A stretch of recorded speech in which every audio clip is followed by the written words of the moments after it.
ओम श्री गणेशाय नमः। ओम नमो भगवते वासुदेवाय। हरे कृष्णा कृष्ण कृष्णा हरे हरे, हरे राम राम राम हरे हरे। तव्हां सभिनी हरि भक्तन खे नमस्ते।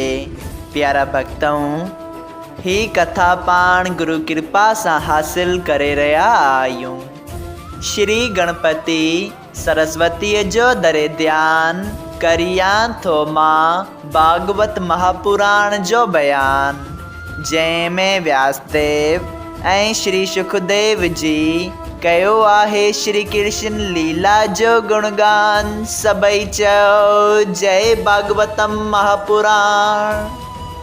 प्यारा भक्तों, कल कथा में पाण श्रीमद् भागवत महापुराण साहिब जे 10 स्कंद जे 46 अध्याय जे पहिरें भाग में ॾिठो त स्वामी श्री सुखदेव जी ॿुधाइनि था श्री कृष्ण भगवान पंहिंजे भक्तन जे भले करण वास्ते उन्हनि जो हिठ बटोरीनि था, जिन जो मिसाल ही आहे त उद्धव भगत खे, जेको श्री कृष्ण भगवान जो रिश्तेदार ऐं परम मित्र हो, जंहिंखे पंहिंजे ब्रह्म ज्ञान ते हेठ हो।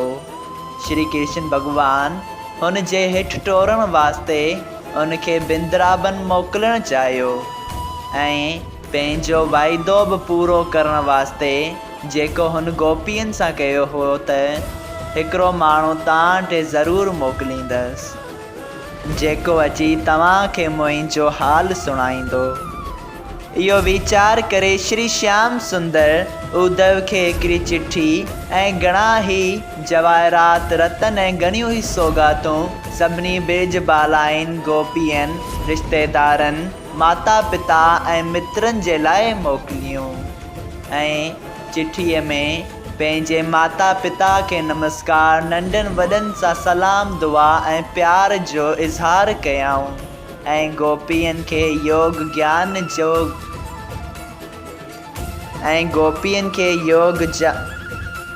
सभई चओ जय सिया राम। अॼु पाण श्रीमद् भागवत महापुराण साहिब जे 10 स्कंद जे 46 अध्याय जो ॿियो भाग शुरू करे रहिया आहियूं। श्री सुखदेव जी महाराज चवनि था, श्री कृष्ण भगवान खे जज़्बाती थींदो ॾिसी बलराम बि जज़्बाती थी रोई चयो, हे उद्धव, मुंहिंजे तरफ़ां नंद ऐं यशोदा माता खे हथ जोड़े चइज त ब्रज जो सुख कॾहिं बि मूंखे नथो विसरे। तंहिं करे मां कॾहिं अची तव्हांजो दर्शन कंदसि ऐं असां ॿिन्ही भाइरनि खे पंहिंजो पुटु सम्झी कॾहिं बि न विसारजो। जॾहिं वासुदेव उद्धव जे वञण जो हाल ॿुधो तॾहिं उन बि घणियूं ई सौगातूं नंद, यशोदा ऐं ॿियनि जे वास्ते ॾेई ही चिठी लिखी ॾिनी, तव्हां जो मुंहिंजे पुटनि खे पालियो आहे, उन उपकार जे बदिले मां घणनि ई जन्मनि ताईं तव्हांजी शेवा करियां त बि अजूरो ॾेई नथो सघां। तव्हीं श्याम ऐं बलराम वास्ते एॾी छो था चिंता करियो? हिते अची छो नथा ॾिसी वञो? जंहिं वक़्तु उद्धव जी मथुरा खां बिंद्रावन ॾांहुं हलियो, तंहिं वक़्तु गोपियनि पंहिंजे अंदर जी सचताईअ सां ॼातो त अॼु को मोहन प्यारे जो नियापो खणी अचे थो या हू पाण ईंदो। प्यारा भक्तों, इन खे चवंदा आहिनि त दिलि जो नेटवर्क। जीअं पाण अॼोके वक़्त में ॾिसूं था त हिते मां फ़ोन कंदुसि त तव्हां किथे बि वेठा हुजो, दुनिया जी कहिड़ी बि कुंड में वेठल ॿिए माण्हू खे पंहिंजी फ़ोन वेंदी आहे। ठीकु ओहिड़े ई नमूने जॾहिं दिलि जा तार गॾियल हूंदा आहिनि तॾहिं माण्हू जेतिरो बि परे थींदो आहे ओतिरो वधीक नज़दीक अची वेंदो आहे। सभई चओ जय सिया राम। इहो वीचारे हिकिड़ी गोपी पंहिंजे अङण में कां खे ॿोलींदो ॾिसी चयो, अॼु मुंहिंजी खाॿी अरख फुरके पई, शायदि मोहन प्यारो चित चोर हेॾां अचणु घुरे थो, तंहिं करे तव्हीं पंहिंजो सोच छॾे ख़ुशी करियो। श्याम सुंदर जो चंद्रमुख ॾिसी पंहिंजूं पंहिंजूं अखियूं ठारियो। हे राजा परीक्षित, सांझीअ जो उद्धव बिंद्राबन में पहुची छा ॾिठो त घाटनि ऐं डिघनि वणनि में केतिरा ई पखी सावणियूं ॿोलियूं ॿोले रहिया आहिनि। दूरी दूमरी ऐं किरियूं पीलियूं ॻऊं चई तरफ़नि घुमी रहियूं आहिनि। बिंद्राबन शोभा महाजमुना जल चोॾस ठोर, वण टिण लोलन सदा ॿोलन कोकल मोर। सच आहे त जिते वेंकटनाथ पाण बिहार कयो हुजे, उते कीअं न अहिड़ी सोभिया हुजे।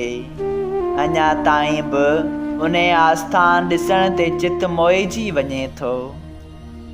उद्धव जी उन बन खे श्री कृष्ण वेंकटनाथ जे लीला करण जो आस्थान सम्झी दंडवत ऐं नमस्कार कयो। उहो सभु आनंद ॾिसंदो ॻोठ वटि पहुतो। तॾहिं नंद ऐं ॿिया परे खां रथ ऐं श्री कृष्ण जहिड़ो वेस ॾिसी उनखे मुरली मनोहर सम्झी मिलण वास्ते डोरिया। रथ ते श्री कृष्ण चंद्र खे न ॾिसी मन में उदास थिया, पर वरी उद्धव खे मोहन प्यारे जो मोकिलियल ॼाणी ॾाढे आदर भाव सां पंहिंजे घर वठी आया। उन जा पेर धोई, छटी क़िस्मनि जा भोॼन कराहे, पान ऐं इलायचियूं फोटा ॾेई उत्तम सेजा संदसि आराम करण वास्ते विछाही। सभई चओ जय सिया राम।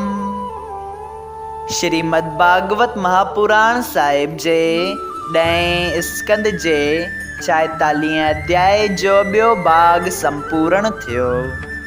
अगरि तव्हां सभिनी हरि भक्तनि खे हिन कथा मां लाभ हासिल थियो हुजे त कृपया हिन कथा खे ॿियनि हरि भक्तनि सां शेयर कजो त उन्हनि जो बि भलो थिए ऐं तव्हांजो बि भलो थिए। सभई चओ जय सिया राम।